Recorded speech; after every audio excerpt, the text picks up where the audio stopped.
Well, good morning and welcome to another unexpected sea day on P&O Aurora. Yes, if you haven't watched our previous vlog, we had an announcement from the captain yesterday where we should have been in Zeebrugge today for our trip to Bruges, but unfortunately due to bad weather it has been cancelled. As you can imagine, we're a little bit disappointed, but we're going to make the most of this day as it is our last one on board. Our last full day on board the ship. Hi, if you're new to our channel, we are Tom and Dom Travel and we release a new cruise related video every single week. So if you haven't done so already, make sure you hit that subscribe button and don't forget to give this video a like. Now this morning, once again, we were woken up very early due to performances happening directly below our cabin in the Carmen show lounge. Last night was a particularly late evening. We didn't get in until 4 AM, so being woken up at 9:30 with the Get Fit dance routine wasn't really appreciated. No, we could hear every instruction, left, right, forward, back, grapevine, grapevine. We could hear it all this morning, and the thing is, it's not just the sound, it's the vibration of the music. So once the music comes on, we are like this shaking sometimes. It is very, very loud. So we got ourselves up and headed to breakfast. We missed the main dining room breakfast because that finishes at 10 AM, so we made our way up to the buffet. It was really busy. We grabbed ourselves some cereal because that's all we fancied, and we were lucky enough to have another sea view table right by the window. Now, the buffet at this time of the morning at Sea Day is horrifically busy. There were massive queues and people were complaining that they'd waited up to half an hour to get their hot breakfast. The queuing did seem to go on and on and on, so we were so glad that we chose today just to have cereal. It really probably isn't worth the hassle of queuing to get the hot breakfast unless you really want to. I don't know why, but they seem to not be able to manage the queues today. After breakfast, we went out into the crystal pool area and got ourselves a takeaway Costa, which was very, very nice. We took our 2 lattes out to the open deck to see what the weather was like today, and it was quite rough out there. And also very miserable and wet, unfortunately. So not the best of days for walking up on the top deck. And most of the open deck areas are still closed, so you can't get up onto deck 13 at all. So we had planned on doing a few laps of the top deck, but due to the weather, that was a no-go. So instead we headed down to the promenade and did a few laps.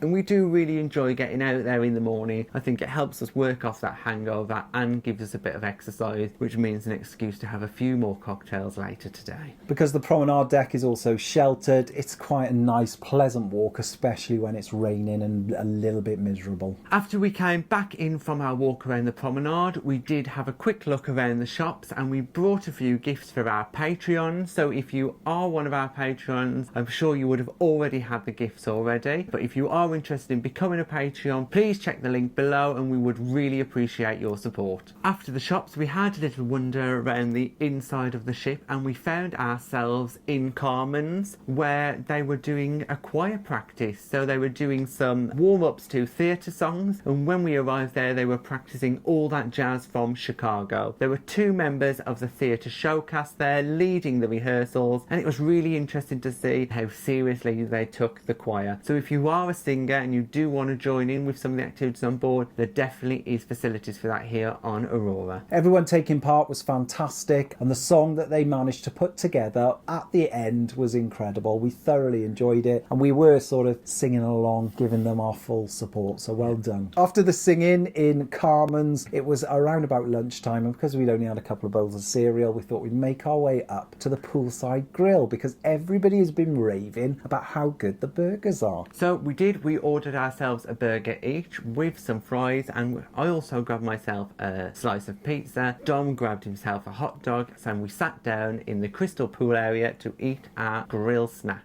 We thoroughly enjoyed the food from the grill. The quality of the burger buns was fantastic. The quality of the meat in the burger was really delicious. Now, if you're not a meat eater, there is a veggie option as well. Plus, there are 2 varieties of pizza. There's a cheese pizza and a pepperoni. There is also fresh salad, sauces and coleslaw. You can also get fresh chips. Really good little venue just located inside the crystal pool area right next to the ice cream parlour. As we previously mentioned, the crystal pool area was absolutely freezing, and there were still people using the hot tubs in the pools. Yeah, our full respect goes to them because it was really chilly. But it's interesting because most indoor pool areas are warm. Because the windows are steamed up in the crystal pool area, but it's not as warm as it normally is. After we'd had our burger, we did take the opportunity to do some filming for our ship tour. So if you haven't checked out our ship tour yet, please check it out. The link will be in the description. Then we made our way back to the cabin because it is our last day. We got to pack. Yeah. And even though it's only been 5 days, I definitely think we packed too much, as you always do. Yeah, we've definitely got a few things that we haven't worn. After spending some time in the room just finishing off packing, because we do have to put our cases out this evening, because unfortunately we're disembarking tomorrow. We wanted a little bit of fresh air, so we thought we'd make our way down to the promenade deck on deck 7, and wow, was it blowing a storm. The seas were definitely much rougher. We are expecting storm force 9 or 10 tonight, according to the captain. Those seas are definitely rolling, those waves are getting bigger, and the wind is strong. However, that didn't stop us. We still managed to do about half a lap of the prom and head back inside. On our way back in, we bumped into Sisters on the Seas, and we decided to go for a quick little drink up in Raffles, which was quite nice. As it is a sea day, all of the venues on board are very busy, and because the weather isn't very nice outside, it was packed. We all had a glass of Prosecco, so we spent about half an hour chatting to the sisters and then headed back to our cabin, because we knew that if we got back to our cabin around about 3:30, we'd have an hour and a half before the music starts downstairs in Carmen's, because usually every night in Carmen's they rehearse from 5 o'clock. Unfortunately, the rehearsals started much earlier because they've got guest performances not pulsed in Carmen's tonight. This is what we could hear.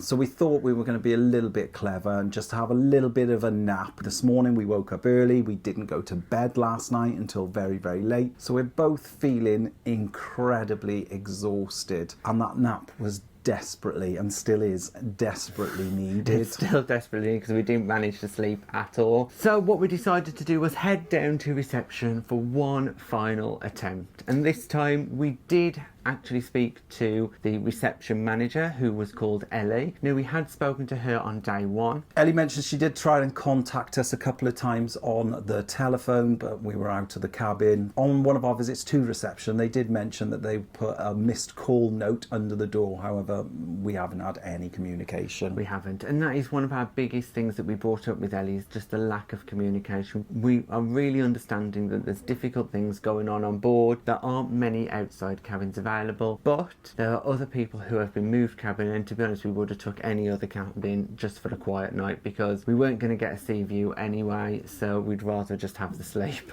True. And now on to the evening, so we shall let you know how it goes. Yeah. And we are back.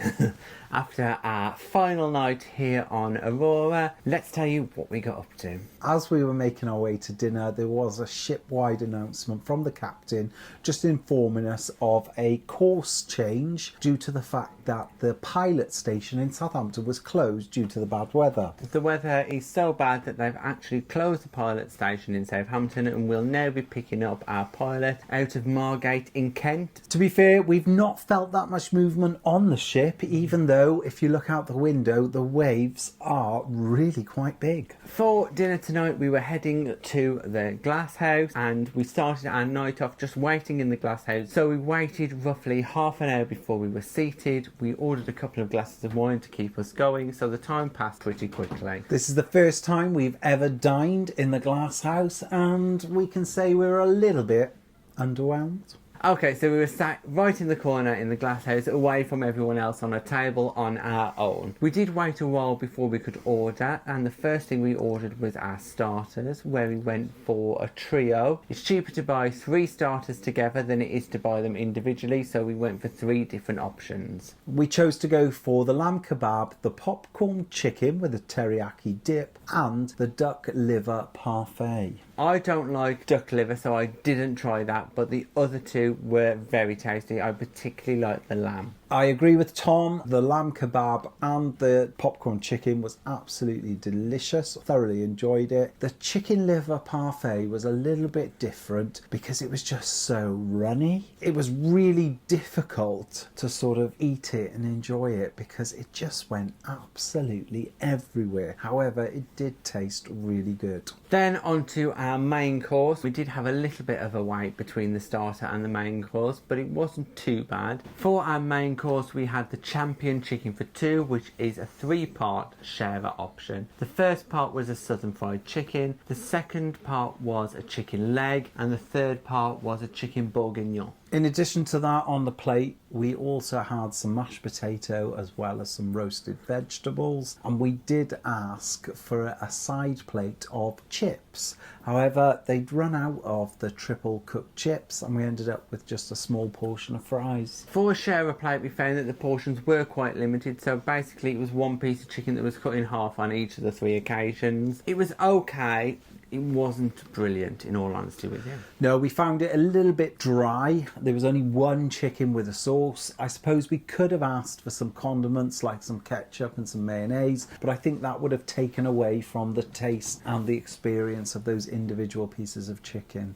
For dessert, we chose Across the Pond, which was a selection of 3 different types of dessert. They included ding dongs, which were a red velvet sponge, Toasted marshmallow cheesecake, 2 big marshmallows really, with an extra bit of marshmallow on the side, and an Oreo and peanut butter pie, which I've got to say was probably the best out of the 3. Yeah, that was quite dense, so out of the 3 that was the better option. Overall, we were in the glass house for around about 2.5 hours, perhaps a little bit longer than we probably would have been happy with. It was a little bit slow. As Tom said, we were seated right at the back of the restaurant and we did feel as if we were out of the way.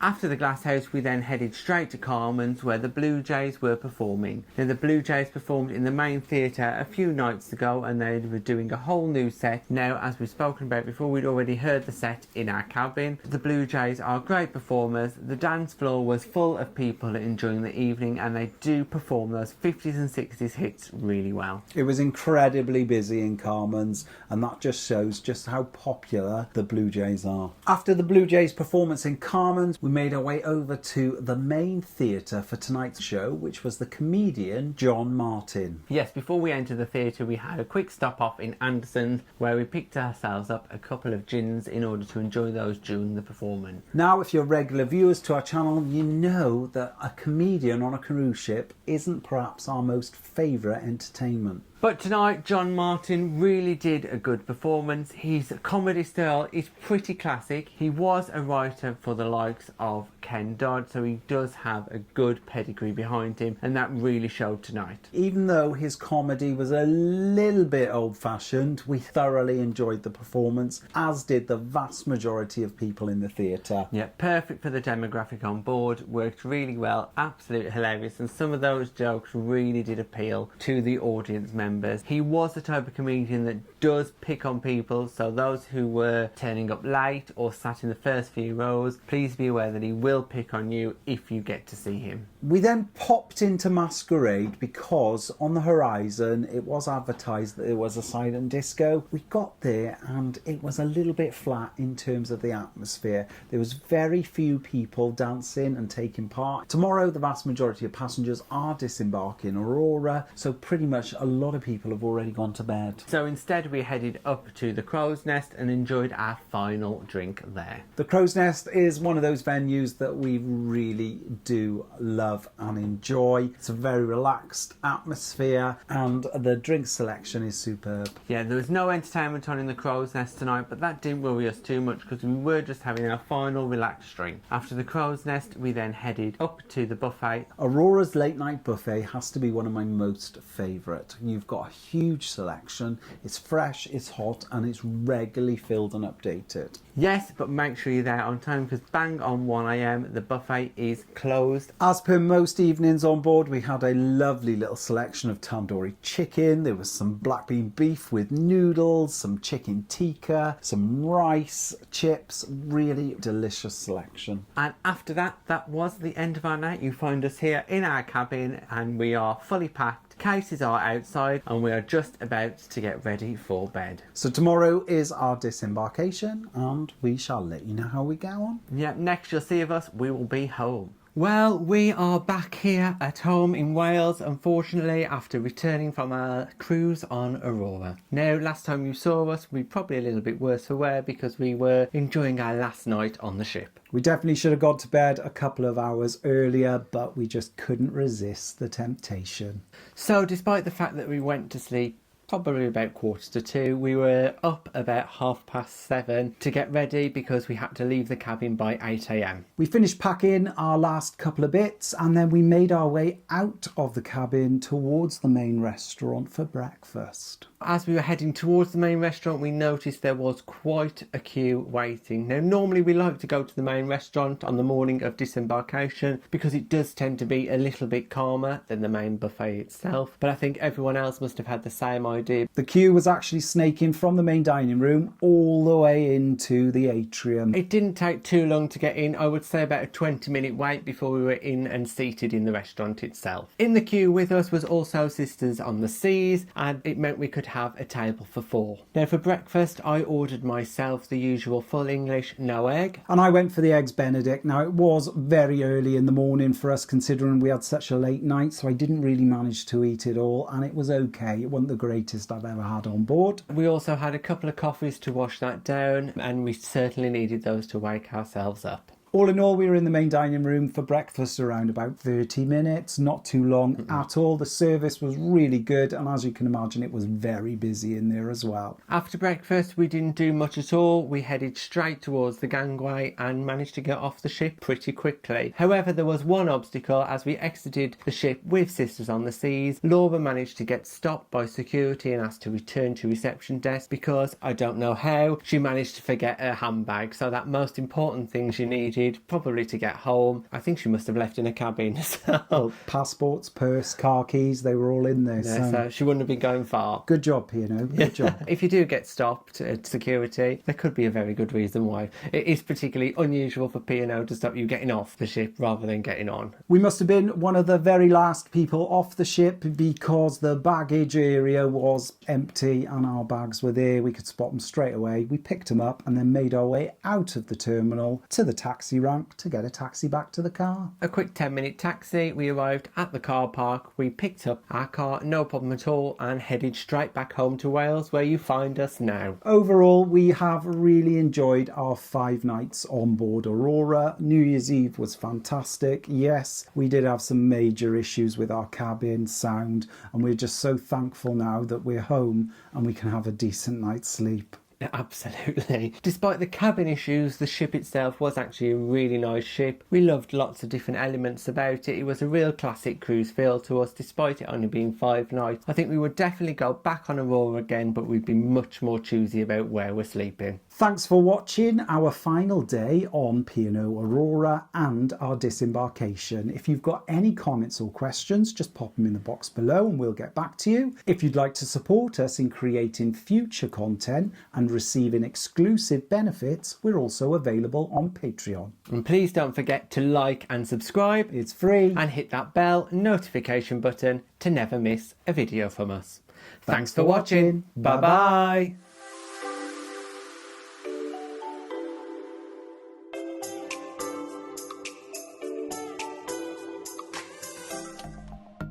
Thanks for watching. We've got lots more content available on our YouTube channel, so press that subscribe button. If you're interested in receiving daily updates, we're available on most social media platforms. Just search for Tom and Dom Travel.